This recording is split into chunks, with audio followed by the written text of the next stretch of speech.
Hi there. Welcome to Just Pauses. Do you know how to set boundaries?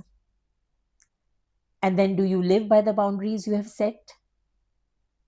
Setting boundaries, I guess, means deciding how far to go at all fronts, beginning from the basic decisions such as how much to eat, drink, sleep, and exercise, to the game changing ones such as how much to let thoughts, gadgets, materialism, and people interfere in our lives. And by people, I mean their opinions, judgments, phone calls, words, silences, attitudes, moods, and a whole range of just about everything connected with people. At what stage are you? For example, do you know how to set boundaries for your thoughts? Do you let your thoughts come all at once and play havoc with your internal wiring? Or you are very firm about which thoughts shall enter, occupy how much space, and which ones shall exit when? What about people? Do you let people say just anything to you and even treat you as a doormat and walk away? Or you decide for yourself as to who shall be kept at bay and set your boundaries? Well, I'm still going about with a learner's license in this area.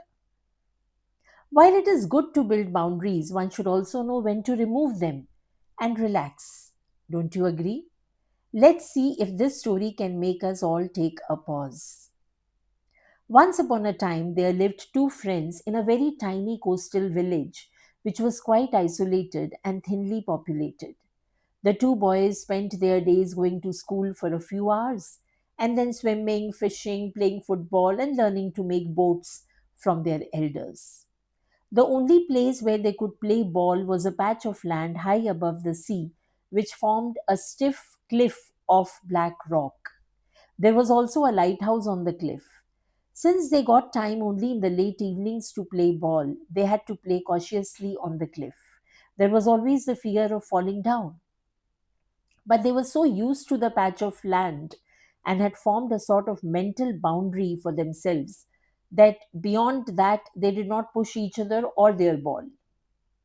One day, a wise old man from the neighboring island was crossing over from the lighthouse to the other side when he met the two boys playing on that patch of land above sea level. The two boys were surprised because nobody ever passed that way and a visitor was very rare. They stopped playing and greeted him, and after the initial small talk, the old man gave them an advice. Why don't you build a fence up here? The cliff is dangerous if you if you fall off the edge. I could build a fence for you too.